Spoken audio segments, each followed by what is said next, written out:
Hello hello les fascistes, j'espère que vous allez bien. On se retrouve pour la deuxième vidéo de cette catégorie quelques trucs pour, et aujourd'hui je vous parle de procrastination. Alors c'est très drôle parce que cette vidéo je devais la tourner hier et j'ai procrastiné et je me retrouve à devoir me lever tôt pour la tourner ce matin, un jour de Saint-Valentin. Mais c'est pas grave, je vais quand même vous partager en fait mes astuces pour arriver à vivre de moins en moins ce genre de stress, d'angoisse, etc. qui peuvent être liés à la procrastination. C'est parti.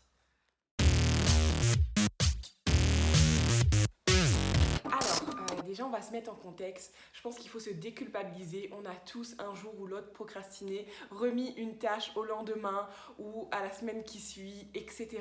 Donc, comme la reprise du sport, comme le rangement de la maison, les travaux à faire, etc.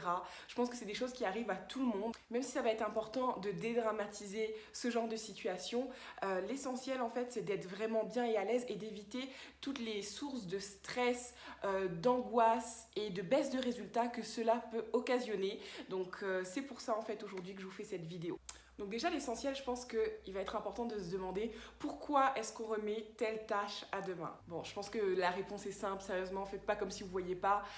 Clairement, faire le ménage, si on n'est pas quelqu'un d'hyper soigneux, de maniaque, faire les devoirs, réviser pour un examen, faire le jardin, etc. C'est pas des tâches qui donnent envie. Clairement, il faut qu'on se le dise et il faut réussir à l'admettre. C'est pas des tâches qui nous motivent, qui nous donnent envie. C'est comme ça, too bad. Donc on va avoir les tâches qui ne nous donnent pas envie, on va avoir les tâches qui nous stressent tellement qu'on n'a pas envie d'y penser, il va y avoir les tâches qui vont nous paraître négatives et puis il va y avoir aussi les tâches, ça m'arrive souvent, en fait, qui vous empêchent de faire quelque chose de plus fun. Donc par exemple, il faut absolument ce matin que je tourne cette vidéo, ça me fait quand même plaisir, mais c'est la Saint-Valentin, j'aimerais bien être posée à regarder voilà, un film ou quoi que ce soit. Donc voilà, il y a des tâches comme ça où on est un peu tiraillé entre deux cœurs, on va dire. Donc je pense en fait, la deuxième étape, après avoir compris pourquoi on remet à plus tard une tâche, l'essentiel ça va être de savoir quand est-ce que ça devient vraiment dérangeant. Parce qu'en fait, il y a des tâches qu'il vaut mieux remettre à plus tard. Par exemple, aller faire son footing quand il pleut, voilà, c'est une question de logique. On va avoir aussi une question d'envie. Donc par exemple le matin lorsqu'on appuie une deuxième fois ou une troisième fois sur son réveil, c'est des choses qui arrivent, on n'a pas envie de quitter le lit tout de suite, etc.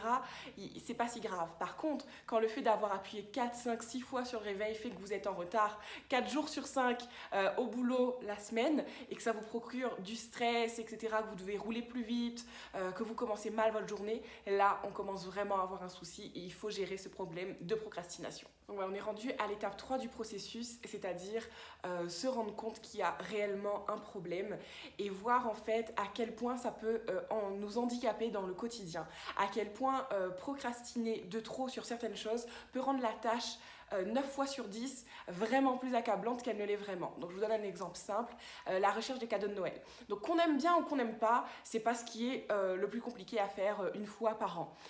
Donc si on se prend à l'avance, qu'on réfléchit, qu'on en parle à ses amis, à sa famille, qu'on sait vers quoi on se dirige, on prend le temps de le faire pour pas le vivre sous pression, ça va. En revanche, si on va attendre la veille de Noël pour pouvoir faire tous les achats et qu'on n'a aucune idée de ce qu'on va acheter, clairement ça devient un fardeau, un stress inutile. Donc en plus dans cette période des fêtes où on a, à La Réunion en tout cas, l'été, il fait très chaud, il y a beaucoup de monde sur les routes, il y a beaucoup d'embouteillages, voilà, ça devient très très très pénible. Donc deuxième exemple, dans le cas d'un exposé, d'un examen ou quoi, ça me fait penser un peu à mes années d'études, qu'on va remettre parce que ça nous plaît pas, parce qu'on a le temps, etc. Et au final, on se retrouve 2 ou 3 jours avant à devoir commencer, à devoir faire nos recherches, etc., à être dans le stress. Je sais que pour certaines personnes, travailler sous pression, ça vous rend plus productive.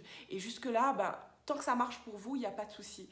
Mais lorsque vos résultats commencent à être moindres, lorsqu'en fait vous commencez à avoir des résultats moyens par rapport à vos capacités, à vivre ça comme une oppression, un stress ou une angoisse, je pense que ça doit être pour vous le signal d'alarme et c'est à ce moment-là que vous devez réagir en fait. Donc je pense que c'est à ce moment-là que vous devez en fait faire en sorte de mettre en place des petites actions pour vivre mieux votre quotidien avec la procrastination. Je pense qu'il y a 5 choses à faire qui sont plutôt simples. Donc la première première chose en fait, c'est de ne pas être dans le déni et de vous rendre compte que vous avez un problème avec le fait de remettre toujours au lendemain, à la semaine qui suit, à l'heure suivante, au mois prochain.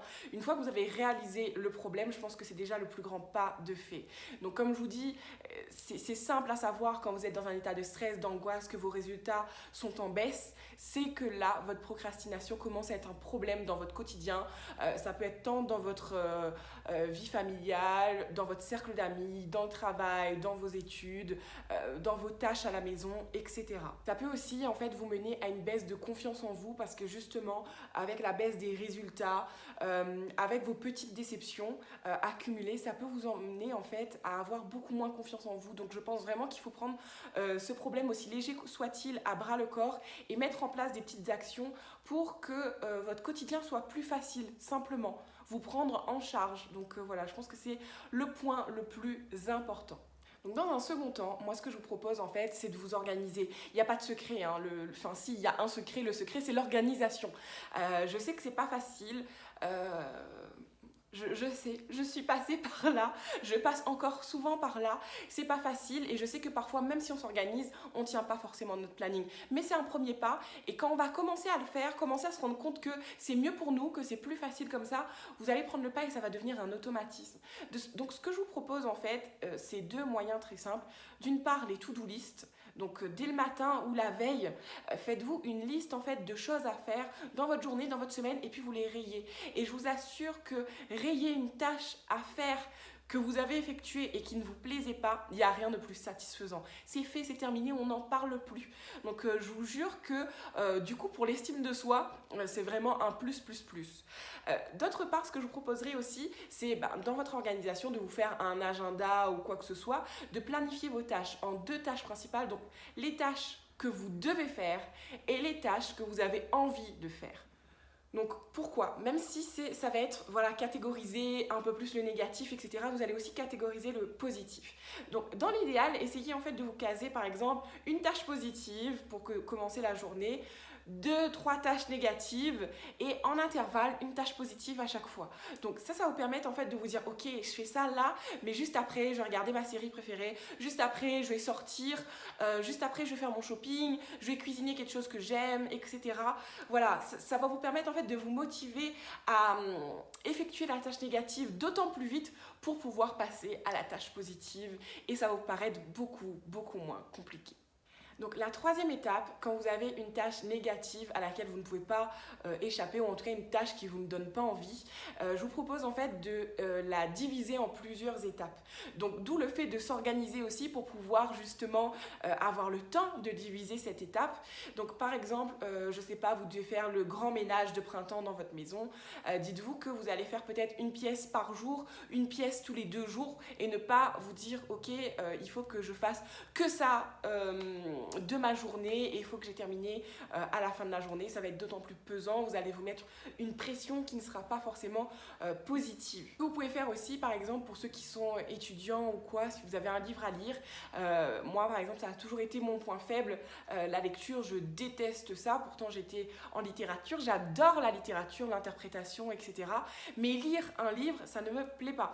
Donc ce que je faisais en fait, c'est que je me disais ok, 5 pages par jour, ou alors un chapitre par semaine en fonction de la grosseur du livre, etc. Quelque chose de réaliste aussi pour que vous puissiez avancer dans votre lecture. Vous dites pas une page par jour si le livre fait 300 pages. Donc voilà, soyez quand même très, très réaliste. Mais en fait, ça va vous permettre de séquencer la tâche négative et de la voir moins grosse que ce qu'elle ne l'est. Donc la quatrième étape est certainement celle que j'aime le plus, c'est se récompenser. Donc c'est aussi con que ça y paraît, mais voilà, se dire ok, je fais ça et juste après, comme je vous dis, je fais un truc de positif, genre je me fais un goûter, je prends le temps de regarder un épisode de ma série, je vais passer du temps avec mon animal de compagnie, je vais faire des textos, je vais aller sur les réseaux, peu importe. Donc coupez à un certain moment les choses qui vous plaisent, faites quelque chose que vous aimez moins et ensuite récompensez-vous, vous en serez d'autant plus content, vous serez forcément plus fier de vous. Donc voilà, je pense que c'est vraiment une belle étape Je connais, j'avais vu passer sur les réseaux le principe en fait en révision d'examen de vous mettre une barre chocolatée sur chaque matière. Donc une fois que vous avez terminé de réviser une matière, vous avez le droit à votre petite gourmandise, friandise, etc. Donc c'est ça qui vous fait triper. Allez-y, faites-vous plaisir. Tant que ça peut vous aider à rendre la tâche moins lourde, moins négative, je pense que c'est bon à prendre. Et enfin, pour terminer sur une note un peu plus légère, la 5e chose qu'il faut faire, c'est se dire que mieux vaut tard que jamais. Donc, évidemment, comme je vous dis, moi j'ai mis en place ces petites actions, ça va beaucoup mieux, je m'organise mieux, je ressens moins le stress, ça fait déjà plusieurs années en fait que je m'organise mieux, mais il arrive toujours que je remette au lendemain pour X raisons. Donc hier, je devais filmer, finalement j'étais fatiguée, je suis rentrée de rendez-vous, etc. J'avais pas envie de filmer et je savais que le rendu ne serait pas comme je voudrais, que ça serait compliqué, que je devrais recommencer plusieurs fois, etc. Donc je me suis dit, écoute, tu remets ça à demain, c'est pas grave, c'est tard effectivement, mais c'est mieux que jamais et ma vidéo sera là certainement dimanche, sauf s'il m'arrive quelque chose d'hyper grave d'ici là. Mais voilà, donc à partir du moment où vous prenez quand même la ferme intention de le faire, occasionnellement, je pense qu'on peut remettre au lendemain ou à plus tard. À partir du moment où je vous dis que ça ne devient pas quelque chose de pénalisant pour vous et qui vous frustre dans votre quotidien. Donc voilà, cette vidéo est terminée, j'espère qu'elle vous aura plu, j'espère que mes petits trucs et astuces vous aideront. N'hésitez pas vous aussi en fait à vous entraider en commentaire, à me dire à moi aussi les petites astuces que vous avez pour vaincre la procrastination ou du moins pour le vivre un peu mieux. Je vous fais d'énormes bisous, prenez bien soin de vous, on se retrouve mercredi dans une nouvelle vidéo et surtout restez 100% vous-même. Bye!